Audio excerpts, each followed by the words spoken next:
Hey folks, in this episode of the podcast, I get to sit with Mr. Freddy Clark. He's a food and beverage photographer out of the New York City metro area. We're going to dive into that particular discipline and what it looks like in the future.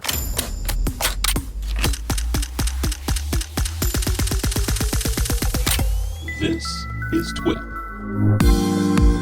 All right, folks, welcome back to another episode of This Week in Photo. I am your host, Frederick Van Johnson.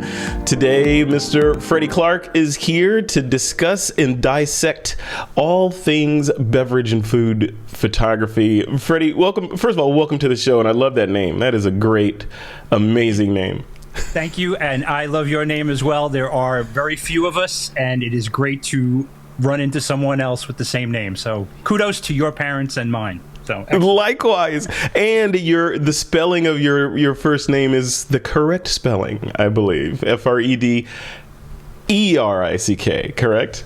Correct. Yes. Correct. Yes. And that's yes. What it's on the birth certificate. That's what it is. Yes. Yeah. Yeah, I love it. I love it. Use my middle name because those records have been permanently sealed. It is the worst middle name in the world. So just Frederick, Freddie, whatever you want.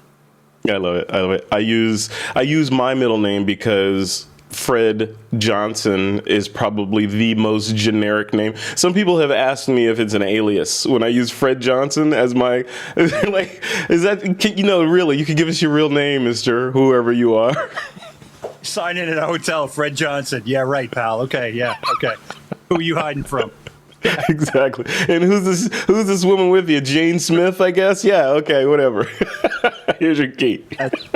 All right, man, let's dive into this. First of all, I know folks are raring to hear about the whole genre of beverage photography.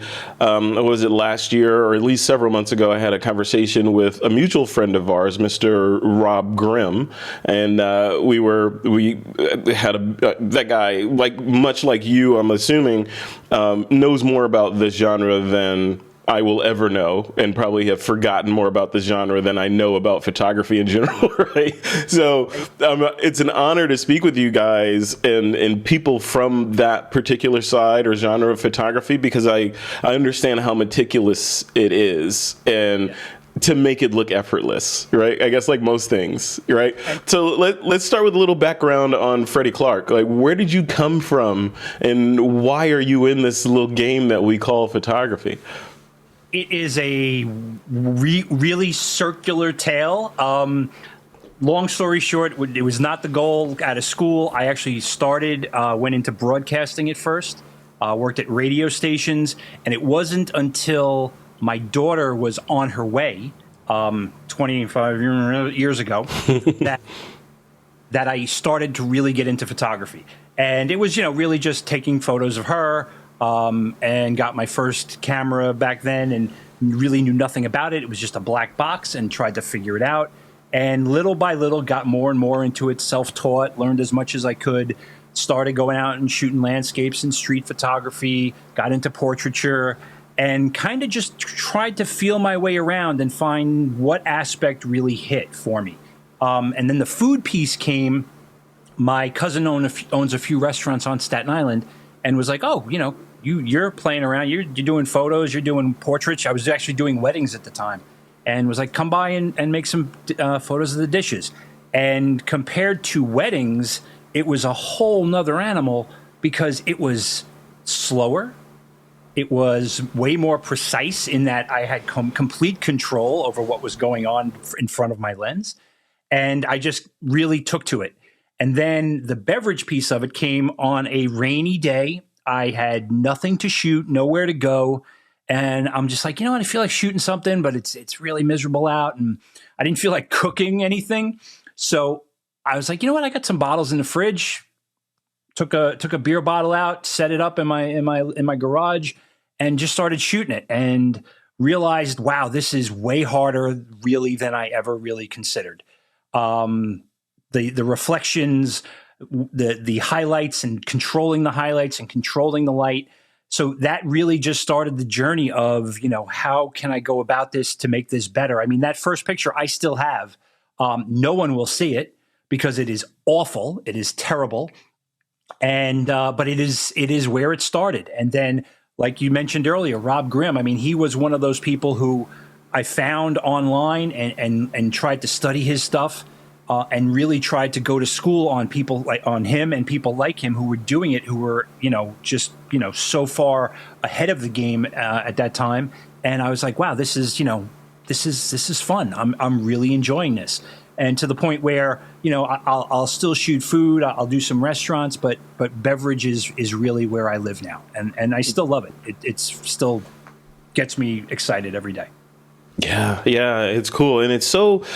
I feel like it's so meticulous to do well, but at the same time, we see people with iPhones and portrait mode and in restaurants taking photos of their food, and it's coming out okay, right? Like, what are your thoughts? Like the professional food and beverage photographer, what do you think when you see the table across from you whip out their cell phone and taking pictures of the food? Do you cringe, or do you like, oh yeah, good, work with what you got? Like, what's your opinion? It's good on them. I use my phone for a lot of things, photography wise. I mean, I'm not using it professionally, but I'll use it for trips and vacations and stuff like that. I think the phone is fantastic. And when people look, I also look at it, it can be like a gateway drug, right? And kind of like you make the photograph of your food at dinner, and if you're really into it and want to progress, because the camera is just a tool, right? It's what you do with your lighting, it's what you do with your styling, with your prep. That's where the rubber meets the road, right? The camera, give me some time, give me some lights, and I'll use a phone if I had to, right? Under, at gunpoint, sure, make a great picture, make a great beverage shot with your phone. I'll do it, no problem. But the lighting is the most important thing, the styling, the prep, what you're putting into it. Just picking it up and going click in a second before you eat a dish at a restaurant is not going to get you the same results as meticulously working on a dish or a drink or a bottle. And it's a great start. And for capturing the memory of a night out, it's fantastic. But to say then I'm going to use this commercially, I'm going to give this to the restaurant and hopefully they put it on their website. I'm going to give this to the brewery, distillery, ad agency. Yeah, not so much there. But it can be a great starting point. Yeah. In terms of just clients themselves, right? So where do the images that you shoot? You mentioned agencies and the different entities that would engage you for your services. Where are these images going? Are they going billboards, magazines, a lot of restaurant menus? Like where? I've done a ton of restaurant menus, done a ton of website work, trying to really push into more of that high-end national commercial work every day, right? That's still the main goal. Doing a lot of regional stuff, a lot of up-and-coming brands. I shot a rum brand not too long ago. So it's my professional career is still, I consider, a work in progress, and I'm still pushing that. To get to that next level, to get to that national level.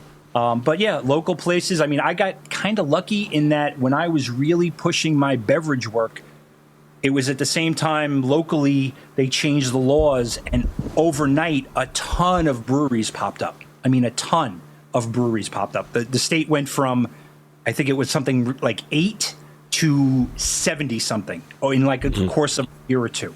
So it became a kind of like, oh, you need photos? Sure. Yeah, let's work on that. Let's get together. And, between going to breweries and going to, having them send me stuff. I mean, I can't tell you how many times, my wife would come and be like, why are there 8 cases of beer on the porch? I'm like, oh, they arrived. Fantastic. And she'd look and be like, what the hell is wrong with you? And I'm like, no, it's for a shoot. Don't worry about it.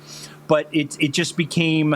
like that, for that perspective, the timing was perfect. And now there's a lot of distilleries, craft distilleries opening up. And it's just, I think it's still a growth market in that, the great thing about, especially in the alcohol beverage space, whether it's good times or bad times, people are going to drink. They're either going to celebrate or they're going to drown their sorrows. Right. So it's a kind of thing where there's still a need for new brands coming up, websites, billboards. In the last couple of years since COVID, I know the advertising kind of sucked in a little bit, tightened up as far as dollars, but that seems to be opening up a little bit more this year. So it's I think there's still a lot of opportunity, and I'm pretty happy regionally, but like I said, I'm trying to get more national stuff. And what does this space look like in terms of your I guess your contemporaries? The other beverage photographers out there. Is it overcrowded? Is there room for new people coming in? If I want to get into it, should I just forget about it? I think there's a lot of space still regionally in your, especially if you're in a region with, if there's wineries, right? I think, there's a lot of regional, more so than ever. There's a lot of wine brands, distilleries. Beer is kind of coming back down, but there's still a good amount of it. I think it's regionally is fantastic still. There is still work nationally. There are probably I wouldn't even say maybe 10 people who are getting a ton of that national work, and then you do see a lot of stuff going to motion as well. So some of those people are not only doing stills, or maybe they've even moved from stills to a lot of the people I follow, those robotic arms and the splash motion graphics and stuff like that. So I think there's still stuff out there. I think there's still room to get into it, and it's just making a name for yourself. That becomes the big thing, and being reasonable and easy to work with. I mean, every time someone's come back to me, it's always because it's you're helping them, you're easy to work with, and you're providing them with good photography. Yeah. In other words, you're a professional, right? Yeah. You produce a repeatable and predictable work product professionally, on time, and under budget. Right. Professional, right? And you're not being an a-hole, right? So that's exactly right. That's you're not being difficult about it, right? Exactly. Yeah, I'm working hard on that. I haven't achieved it yet. I'm working hard on it. You mentioned wineries, right? I'm in Northern California. I'm like 45 minutes away from Napa, Sonoma. And, even near my house in the area where we are, there's a ton of wineries that you just see, new ones popping up all the time. But you know what else is popping up? Marijuana and cannabis dispensaries basically are popping up. So I'm wondering, I'm going someplace with this, Freddie. So I'm wondering that is that a potential market for food and beverage photographers? Is servicing the dispensaries that are opening up and shooting their product line, or is that too risque? I don't put that out of the realm. I mean, look, in reality, especially with a lot of the beverage stuff, you do a lot of product work, right? You're doing a lot of bottles and cans, and it's very similar. And I do product work as well, right? So it's very similar to that type of thing. And especially I can see for cannabis, you could see a lot of lifestyle stuff. I mean. Mm-hmm. Not playing on the beach with it's not the typical Coors Light commercial where the teenagers are playing, that young 20-somethings are playing by the pool. It might be a little bit different where, they're sitting on a couch eating Cheetos, but I could see it definitely as something in a lifestyle kind of realm. The product itself, I mean, all right, you're taking a picture of a little bag, right? Or a rolled up, I could see that being, sure. I mean, I think there's opportunity. Look, if someone is selling something, they're going to need photography in one shape or another. Now, whether they believe in its value and want to pay a fair dollar for it, that's the second question, right? I mean, I still get phone calls where people will be like, I got one literally a week ago where it was a restaurant. They were opening I think they opened this week. They were giving me 2 days to shoot 60 images.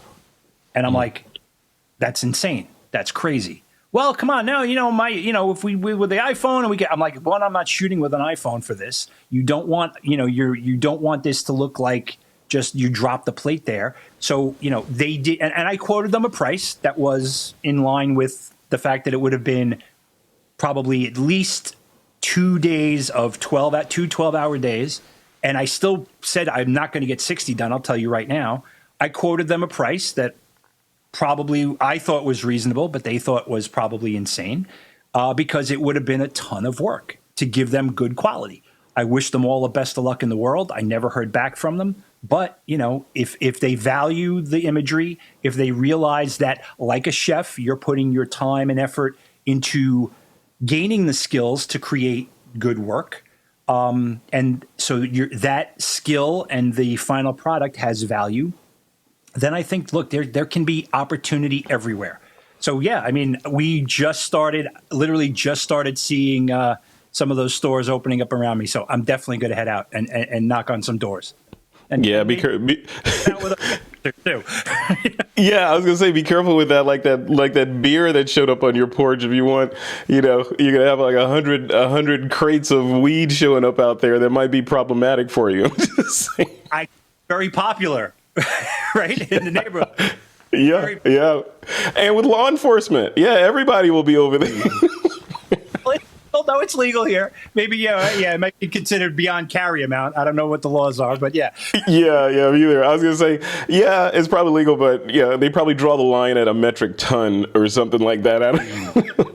Right. With that, you mentioned motion, and I have in my notes to kind of talk to you about that. With a lot of the restaurants we go to these days, some of the mid-range restaurants, mid-range as in better than an In-N-Out or a McDonald's, but not Michelin, right? So those restaurants, a lot of them are going to like digital menus, especially post-COVID, with the QR code on the table, and you scan it and you pick what you want on your phone or your device or whatever.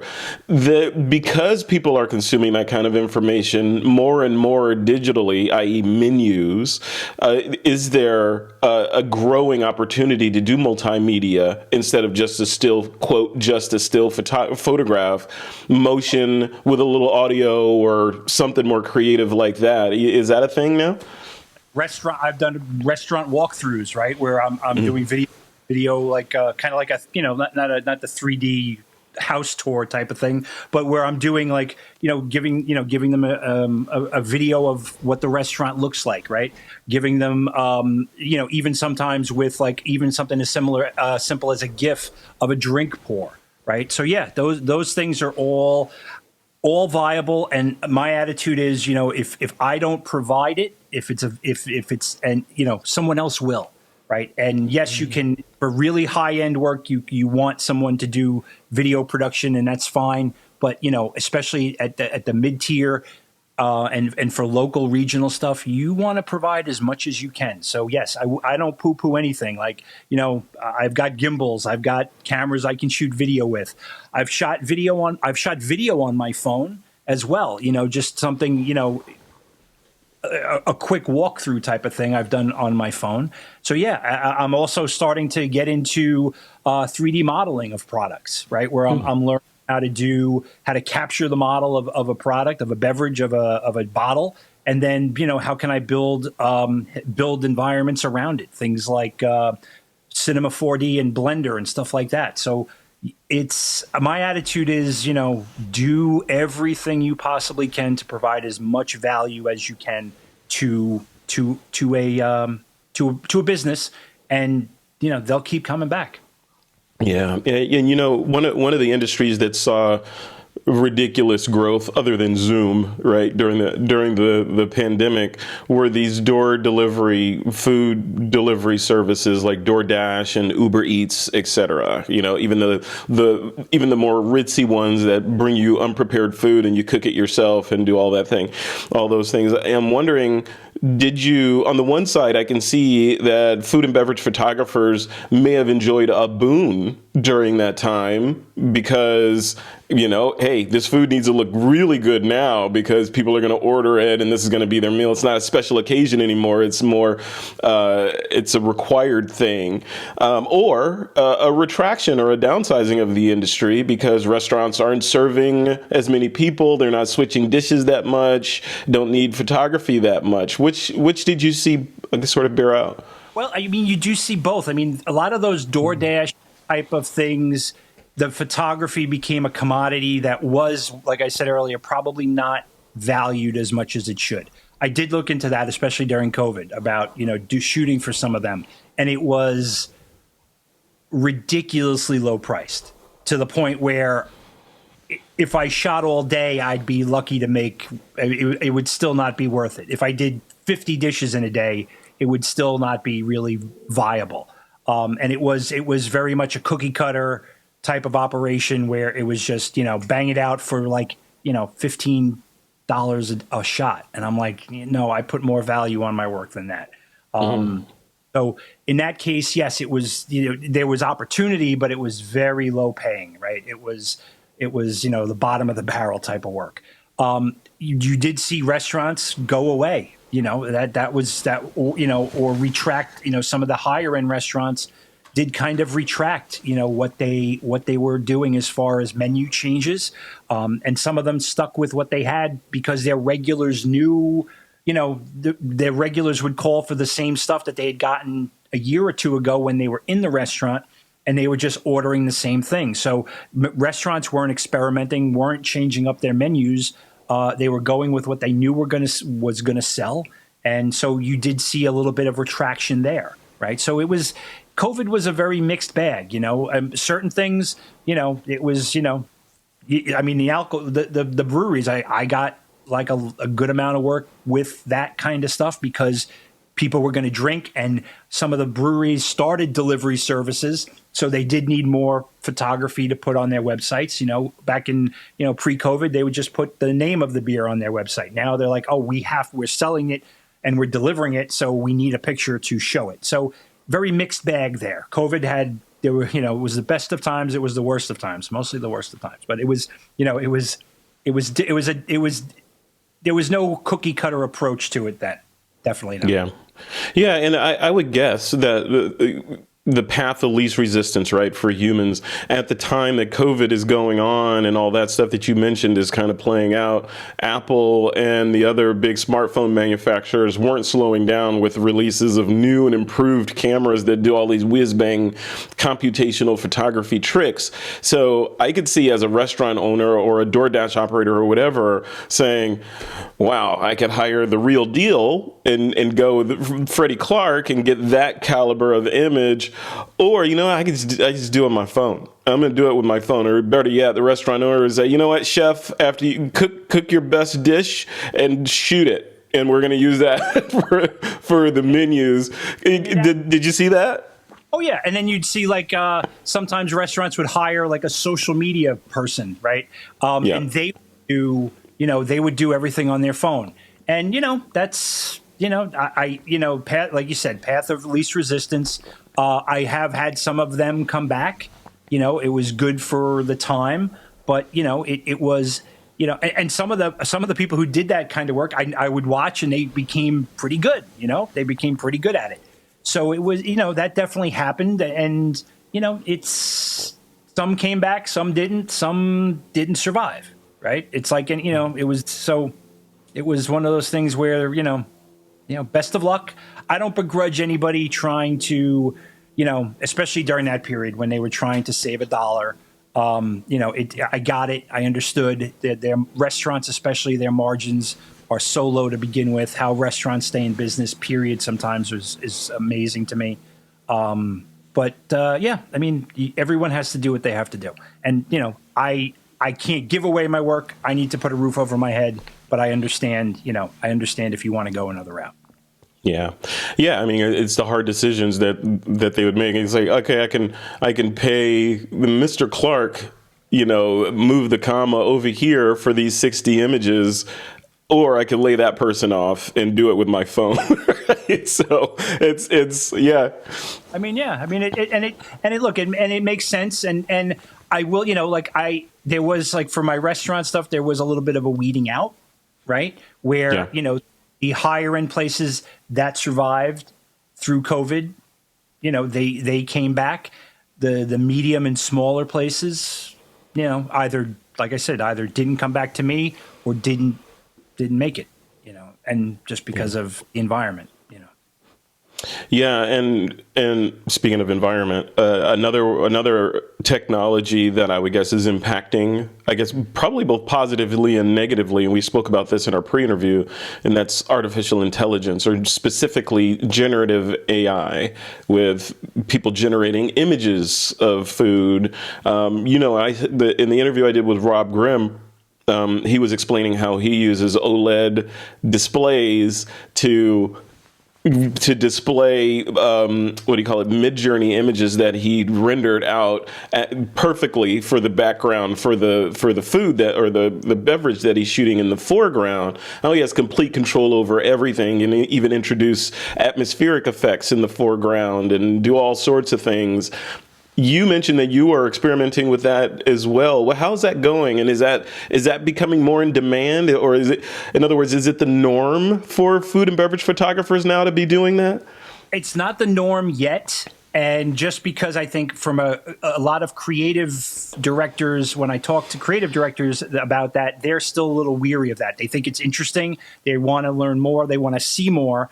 But a lot of them are still a little weary of that. I've been doing that in my personal work, and it's quite remarkable. I mean, like you can create anything you want. I mean, I would do OLED screens prior to Midjourney, right? I would go out and make photographs, or I would get some stock photography sometimes in a pinch, and project it on as a background. That benefits, especially against doing like composite work, because you get some light wraparound. You get the product or the drink in situ, where the light is coming through the transparent glass, right? You're seeing the actual background. It's a lot easier in my opinion than doing a composite where you've got to paint all that in, right? And Midjourney then just gives you another tool to say, if something doesn't exist, now it's just really whatever you would like it, right? Like I was just messing around. I had a bottle of wine, and it had a circus type of name. Freak Show was the name of the bottle of wine. And it was like, in Midjourney, I created a whole circus carnival, thoroughfare, main fair of the circus. And it was amazing. And it would have been like, I was like, how could I ever have found this? Right. I mean, it just was whatever your imagination could create. Now, I don't believe Midjourney and those things can create the entire image, soup to nuts, especially if you're talking about a branded product, because it still hasn't nailed down that aspect of it yet. It hasn't nailed down some of the bottles. It hasn't nailed down, there's still like that little bit off in certain perspectives. But taking a practical photograph and a practical scene and using that as the foreground, and using the screen with a Midjourney image behind it, I think that's been working really good. And I think that's something that you're going to see a ton of as time goes on. I think because you can be anywhere easily, right? If the creative brief is, put me on the top of a mountain covered with snow and a mountain goat, it's a lot easier to create that in Midjourney than it is to get a helicopter and go up to the top of the mountain and hope and pray a mountain goat comes by, right? Yeah. So, it does have a lot of good opportunity, but I don't think I don't look at it as the death knell. I look at it as just another tool that we can use, and I look at it as you can embrace it, get on the train or get run over by the train. There's no other option, right? So, embrace it, play with it, learn it. But if you're going to put your feet in the sand and say, no, not for me, I'm not interested. And, how many, back in the day, how many film photographers, I'm not interested in digital, I'm not interested in doing all this work in Photoshop. It's just another iteration of that in my mind. Yeah. Yeah. It's so interesting where we are right now with all this stuff playing out, right? It's not even playing out. It's almost like it's like the the calm before the storm, or the flicker of the light before all the lights come on. We're kind of in that we're in that weird. We're in the storm. The storm just popped up with this. Like, every other thing is like a curve, and Midjourney AI became. I mean, you barely talked about it before 2022. It was barely, and it felt like, what was it, like the end of 22? It just ChatGPT came out of nowhere, and then Midjourney came out of nowhere, and everything else. And now, I mean, look, some of the tools are like the stuff in the new Photoshop. I did a shot with a beer, and I had a table, and I just circled on the table, and put in the prompt, bowl of pretzels. And I got a very good looking, usable bowl of pretzels that wasn't in the shot. And really, for something like that, I would defy anybody to tell me that wasn't there when I shot it. Right. So it's amazing. And it's amazing how quickly it happened. I can't remember any technology that happened this fast. No. I mean, we all remember our ChatGPT moment when we discovered it and started putting prompts in there and seeing what the output was. And we're like, okay, is this real? Like, are you somebody pranking me or what? Yeah. I think about this particular industry, your genre, the food and beverage genre, and I wonder if are you worried that we're going to get to a point with this AI stuff where a brand could just feed a Blender version of their bottle, or a 3D version of their bottle, or whatever the product is, into one of these AI engines, and just say, okay, here's the product, put it here, put it over there, put it in her hands, make a nationality of this origin, pouring it into a bottle that looks like this, standing in a rainforest with monkeys hanging from the trees, go. Right, and have it do it photorealistically. I think that's plausible. Maybe not now, but maybe certainly, if that's a phrase, in 5 years or so, that might be possible.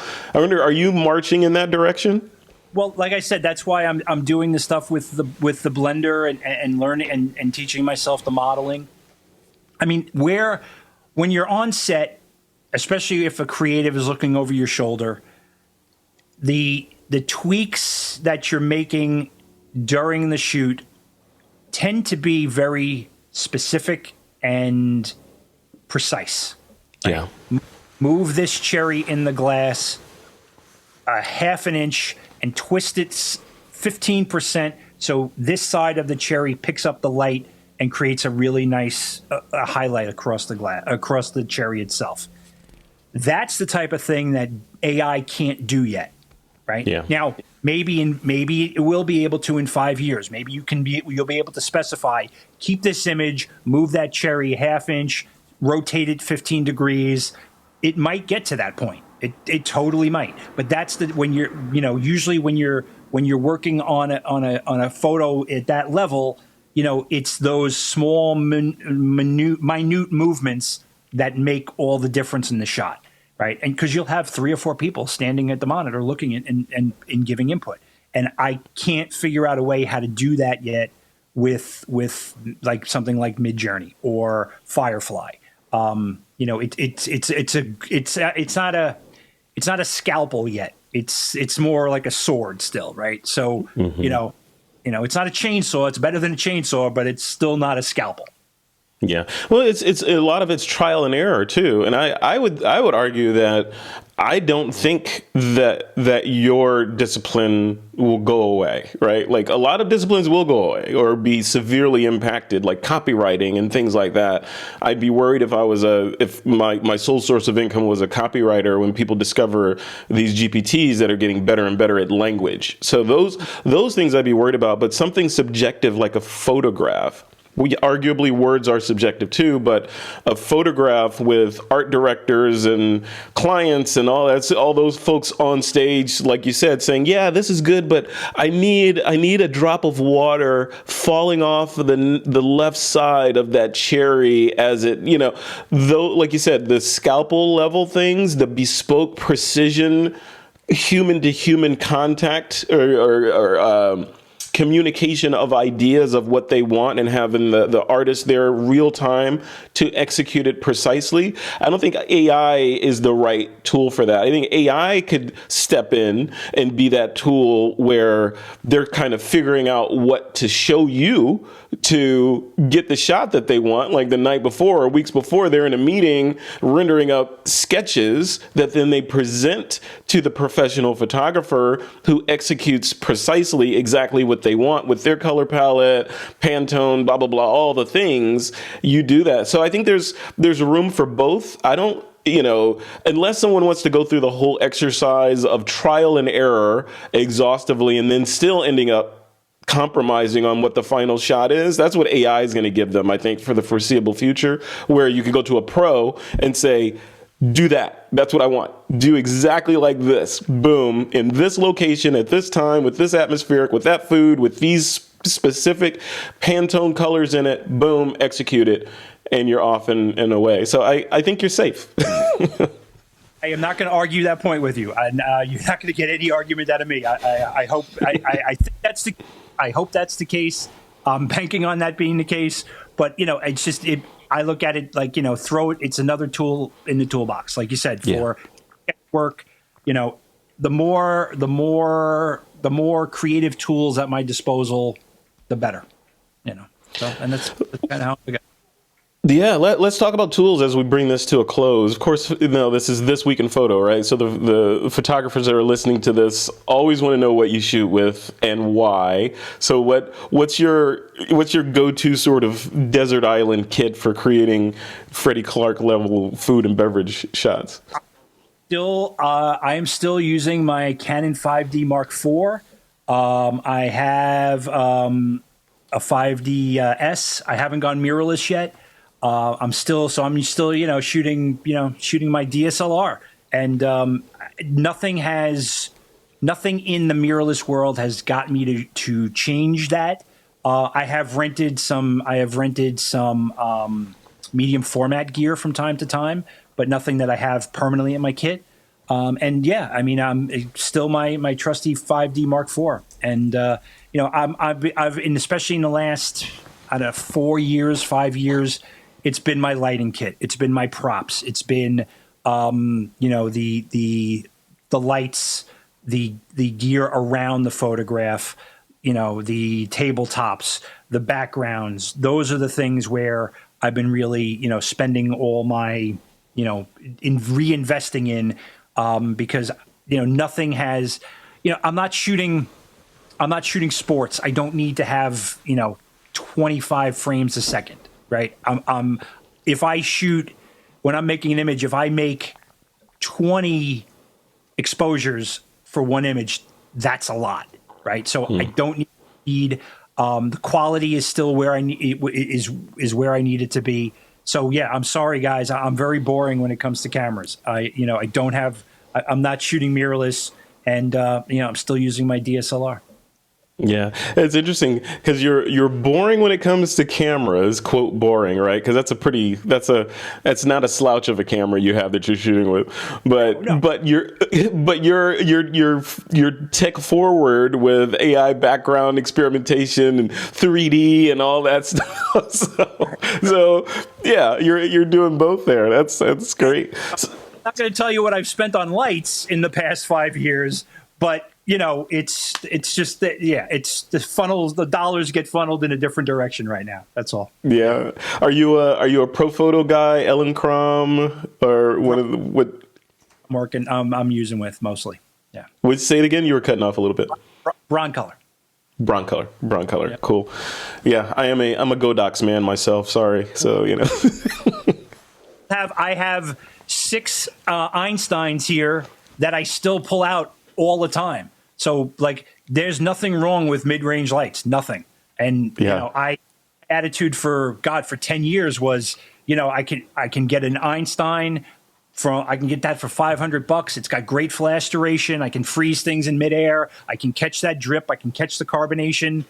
I use them for a long time, and I still do, and I didn't get rid of them, Yep. So Paul C. Buff, may he rest in peace. I interviewed Paul for the podcast way back in the day, and yeah, I miss that guy. He's a character. He's a definitely character.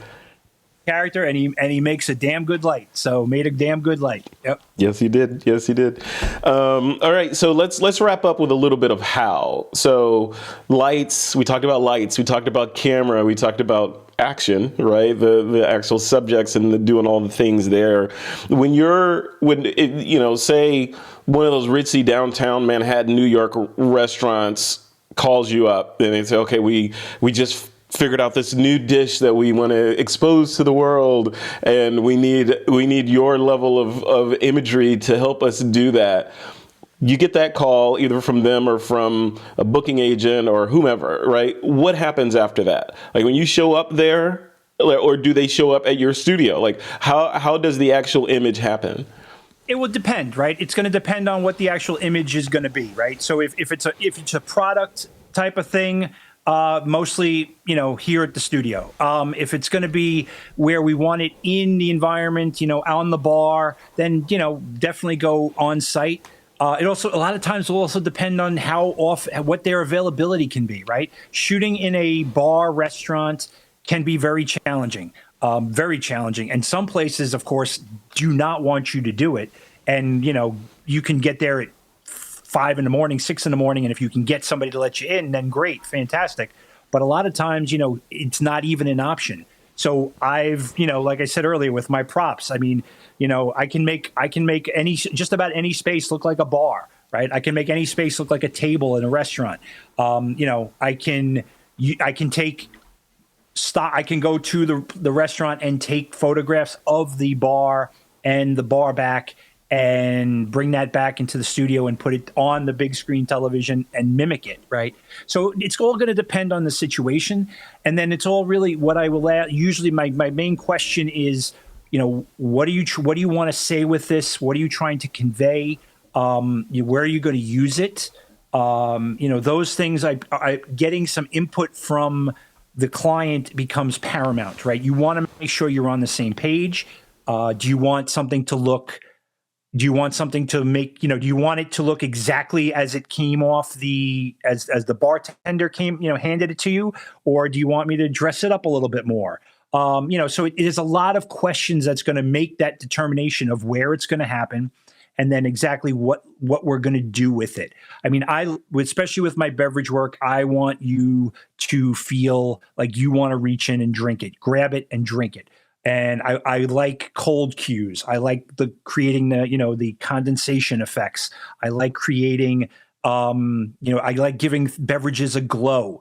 I don't want it to just be, just environmentally lit where you can't, the color kind of in the glass goes away, right? I want that color to pop. I want the whiskey that amber to sing. I want the light to come through it and make you say, wow, look at that's amazing. That looks fantastic. I want to drink it right now.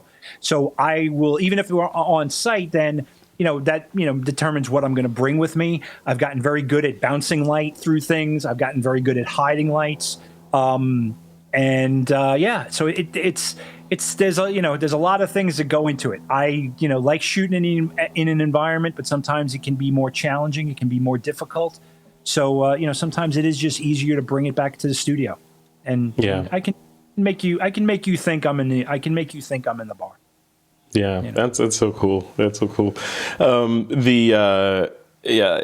It's like, as you were speaking through that, I was thinking of the different tools that you guys play with. I watched this one video. It might have been Rob Grimm's, one of his tutorials, but I was just fascinated by all the different toys that you guys play with in order to get the shot, to make like fake ice and that doesn't melt because you got to be there shooting it for hours, and make food look delicious when it's really just some kind of chemical on it making it shiny and all that. I don't do any chemical I joke around that there's not a beverage shot that I do that I can't drink right off the tip. Right. So I'm not like anytime I have tricks, but like I don't use the let's salt the beer to get the head to pop. Right. I don't use salt.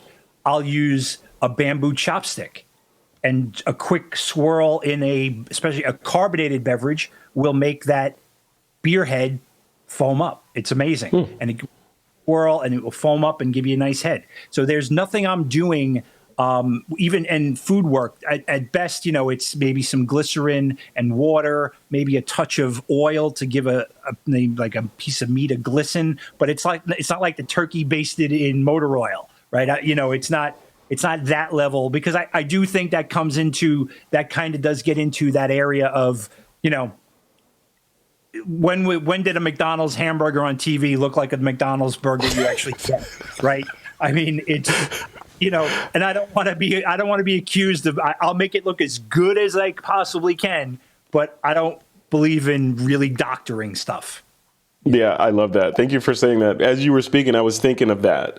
How you look on the menu and the Whoppers or whatever are just perfect and delicious looking, and you get it and it looks like it's been run over by a truck and then dragged behind a train for 10 miles. In gray and yeah. Pull the hairs out of there, It's like... You're pulling hairs out of it. A friend of mine, Sharky James, actually, he's another podcaster. He turned me on to this product called a Smoke Ninja. Did you ever hear about that thing? Do you have one? I do not have a Smoke Ninja yet. I use a lot of aerosol in a can still, like the can smoke. I use incense quite a bit. Incense is a great way to create like a smoke. I haven't tried the Smoke Ninja yet. I've looked at it. It probably is in my Amazon cart at the moment, but I haven't pulled the trigger on it because I haven't, everything that like incense works fantastic. A little fan, the smoke in a can works really well, but the Smoke Ninja is something I have looked at. Yeah. Yeah, Freddie, I'm going to go out on a limb and say I think it was purpose built for you because it is, in the kind of work that you do. Because it does those things, and I have one, so I've been playing with it. But it does those things like recreate the wisps of smoke and all that. But it also does like a dry ice effect where you want just static, low lying, foggy stuff, right? That you put stuff in and it lets you control it all really remotely if you want. So it's pretty cool. I've used dry ice before, and it's a pain in the, what? So maybe next time if I'm going to go to dry ice, right, that might be the thing to do. Yeah. Let me know. Let me know if you need some thoughts on it, because it's a pretty interesting device. I wish I did your genre because I'm like, man, if I was a food and beverage photographer, I'd be using this thing all the time because it's crazy. Nothing stopping you from using it. Go grab a bottle and a glass and go use it, man. I have to do that. Yeah, a mutual friend of ours, Steve Brazel, sent me up some whiskey in a little vial that that he extracted from his like $50 gazillion bottle of whiskey that I've been putting off drinking because I feel like it's so expensive, right? So maybe I will photograph it to preserve it and do some smoky type tricks with it and then consume it and send it all to Steve. Whiskey, before you shoot a whiskey, whatever glass you're in, make sure you do the twirl. Let the whiskey, shake the glass around so the whiskey coats the outside. Because with whiskey, you want to get those those tears, coming down the side of the glass. And that's where you make the whiskey look really good. So little twirl, right. Put it down right before you're going to shoot. Little twirl, put it down. Let it just start to get those cathedral tears coming down. Then you click the shutter. I love it. Cool. I will send you that shot when I make it, and we'll see how I did. I know before we end this, I know you sent me an email that you have an ebook that people can download. What's all that about? What's in there, and why do they want it? Well, so I've done a bunch of photo clubs, a bunch of beverage classes, and I just put together a ebook, e-brochure is more like. I don't want to oversell it. It's not, it's not War and Peace by any stretch of the imagination. But what it is it is basically a basic guide to a lot of the tools you may need, a lot of propping, tricks, some of the tricks about styling beverages, lighting ideas, lighting equipment, gear type of things. I mean, it's I would consider it like a beverage primer, if you will, that if you want to start to try and play around with this, it'd probably be a good starting point for you. Take you probably all of a half hour to read through it, but it will give you a good starting point of what you're going to need gear-wise, what you're going to need to help style your drink, your glass, your bottle, and just, get you going down the path. I love it. All right, cool. I'll link to that in the show notes for this episode and also from the YouTube description. Freddy Clark, thank you for coming on, sir. This has been a great chat. I love speaking with photographers like you, and I also don't like it because whenever I do, I'm like, yeah, I want to go do that kind of photography. And I'm off on another tangent, learning that kind of stuff. So thank you for doing that. And I would encourage folks to check out all the links that I'll put in the show notes for your various presences, including that ebook. Wrap us up with what's next for Freddy Clark. Like what's going on in your world? Wow, what's next? Beating the streets, like there's marketing and sales is, my father always used to tell me nothing happens without a sale. So, getting myself, in front of creative directors, art directors, buyers, and just keep on going, see what else I can do with AI as that happens. I love shooting. So it's fun, whether I have a job or not, I'm shooting. And at the time. So personal work, I do a ton of personal stuff still. And I think that's really important. And that keeps you going even through the points where, you may not be as busy as you may want to be. So that's what I'll be doing. Very cool. All right. Freddy Clark, thank you so much, man. And enjoy the remainder of your week and enjoy your weekend. Keep an eye out for that photo of my cathedral experiment. Good for it, and let me know if you want to critique back. And if you don't want to critique back, I'll just tell you it's great, fantastic, and send it and reply back. But let me know. No, I need the real deal. I need the real critique. Thank you so much for having me on. I really appreciate it.